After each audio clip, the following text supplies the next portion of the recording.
All right, let's turn back to the White House and President Trump's decision to raise tariffs on steel and aluminum imports from 25 to 50%. The latest tariffs on steel and aluminum are unjustified. They're illegal. They're bad for American workers, bad for American industry, and of course for Canadian industry as well. We're going to bring it from 25% to 50%, the tariffs on steel into the United States of America. Canadian steel and aluminum producers say it will have a devastating effect. In just 24 hours, trade tensions between Canada and the United States changed dramatically. What initially looked like a normal disagreement over tariffs suddenly became something much bigger.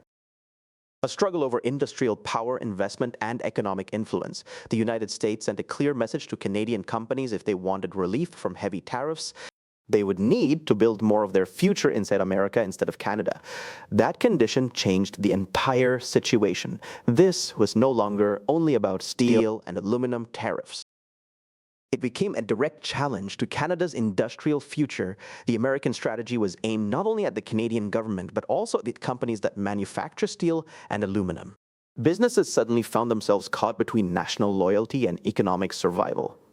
Canada reacted quickly. Prime Minister Mark Carney made it clear that Canada was willing to negotiate, but not under conditions that could slowly force Canadian industries to move across the border. His response showed that Ottawa understood the long-term risk behind the American proposal. To understand why Canada reacted so strongly, it is important to look at the pressure that already existed before this latest offer appeared. Tariffs on Canadian steel and aluminum were already in place under Section 242 of the U.S. Trade Expansion Act of 1962. In June 2025, those tariffs doubled from 25% to 50% for companies already dealing with rising costs and uncertain markets. This increase created major financial pressure. Businesses that had spent years adjusting to difficult conditions suddenly faced an environment that became twice as expensive almost overnight. Then in April 2026, the United States introduced another important change. Instead of calculating tariffs only on the metal content inside products, duties were applied to the full customs value of imported goods. Although this sounded technical, the real-world impact was huge. Costs increased across a much wider range of products, affecting more companies and larger parts of the supply chain. For Canadian producers, this was not simply another policy adjustment. It was a direct threat to their business model. The United States is Canada's largest and most important export market for steel and aluminum.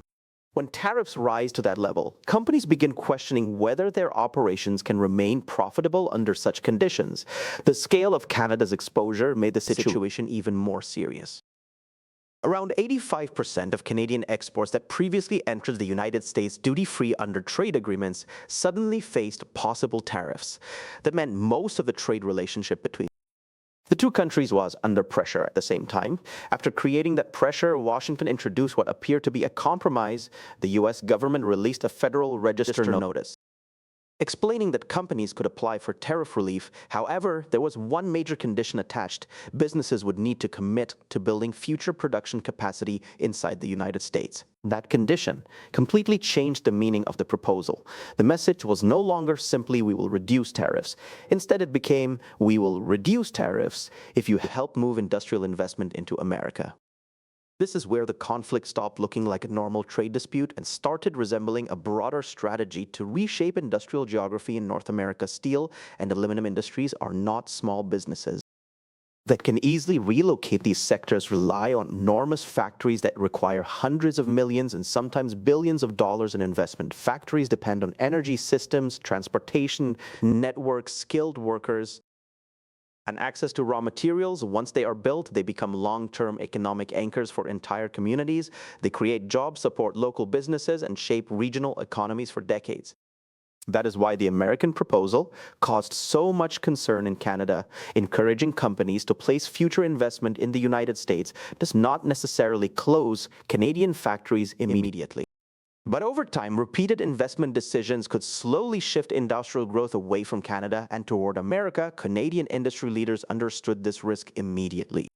While tariff relief might help companies financially in the short term, the long-term impact could weaken Canada's manufacturing base permanently from the American perspective. However, the strategy is easy to understand. Tariffs alone create pressure, but they do not always guarantee change. By combining tariffs with incentives, Washington created a system where companies facing economic pain now had a possible escape route. But only if they aligned future investments with American economic goals. The strategy also bypasses slow political negotiations instead of waiting for governments to spend years discussing trade agreements. The United States targeted the businesses directly. Companies experiencing immediate financial pressure might decide they cannot afford to wait for political solutions. This approach becomes even more effective.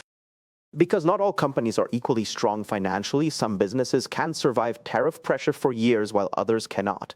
As a result, the American proposal could divide industries internally, with some firms resisting and others considering relocation as a survival strategy. However, Canada was not completely unprepared. Even before this latest escalation, parts of the Canadian industrial sector had already started adapting to changing global markets. Quebec's aluminum industry is one example, because it relies heavily on hydroelectric energy. Canadian aluminum has a lower carbon footprint than many competing products worldwide. As environmental concerns become increasingly important, this gives Canadian producers a major advantage. That advantage helped Canada increase aluminum exports to Europe, where buyers are willing to pay more for cleaner materials. This shift demonstrated that the United States is not Canada's only possible market. That matters because alternatives reduce vulnerability.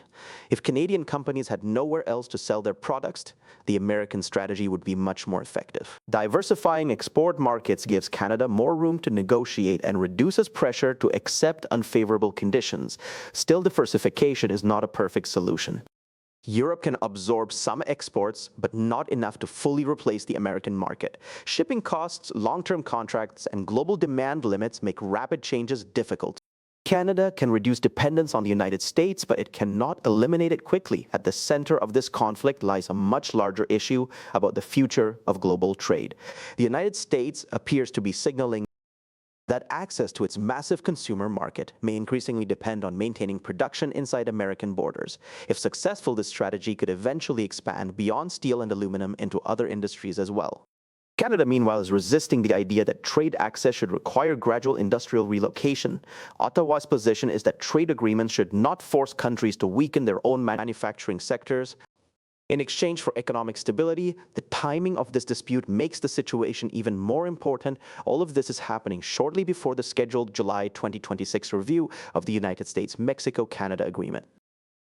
That review will determine whether the agreement continues smoothly for another 16 years or shifts into annual renewal negotiations until its expiration in 2036.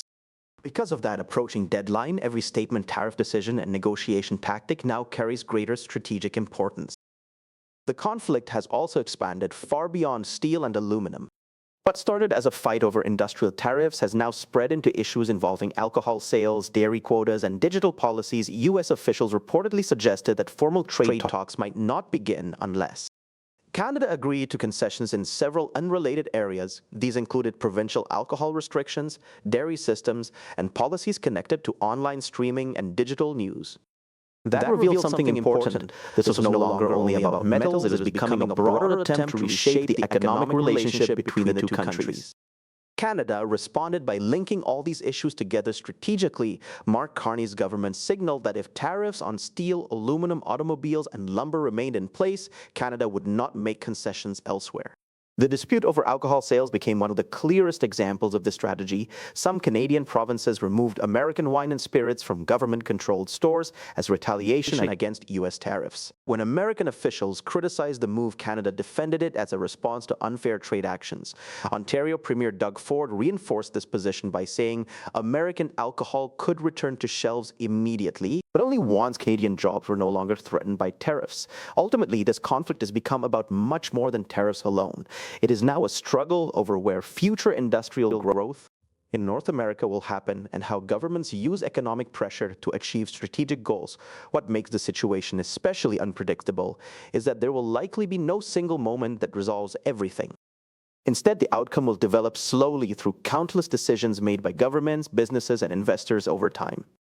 If the U.S. succeeds, it could create a new model where tariffs and incentives are used together to attract investment and reshape supply chains.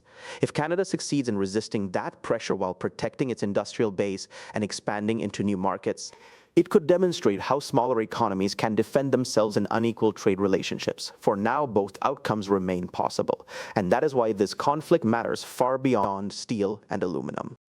It has become a test of how future trade relationships may work in a world where economic power, industrial strategy, and political influence are becoming more connected than ever before.